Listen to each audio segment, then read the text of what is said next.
స్త్రీ పురుషులు అనేవి బయోలాజికల్ డిఫరెన్సెస్. రూపాయి అనేది కోణం నీకు తీసుకొచ్చిస్తా, అది షోలో సినిమాలో చూపిస్తాడు. ఇట్లా వేసినప్పుడు అరే రెండు పక్కల బొమ్మే ఉంది, రెండు పక్కల బొమ్మే కానీ రెండు పక్కల బొరుసే కానీ ఉన్న నాణ్యం తీసుకెళ్ళి ఇస్తే ఎక్కడైనా రూపాయిగా చలామణి అవుతుందా? సో రెండిటి ద్వారా ఒకటిని గుర్తించడం అనేటువంటి ఒక సృష్టి సత్యం ఏదైతే ఉందో అలాగ మానవుడిని స్త్రీ పురుషులుగా మార్చింది అంత తప్పిస్తే మొట్టమొదటి బేసిక్గా హ్యూమన్నెస్ ఇస్ దర్.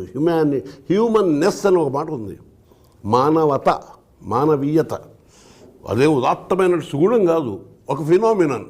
ఆ ఫినామినన్లో స్త్రీ పురుషుల భేదం ఎక్కడ ఉంది? ఎనాటమీలో స్త్రీ గుండె వేరా చెప్పుడా? ప్రతి జీవగణం కేవలము ఆ సంతానోత్పన్నత కోసం, ప్రాకృతికమైన ఒక అవసరం కోసం. అలాగే ప్రతి విషయాన్ని రెండింటి ద్వారా మనకి ఒక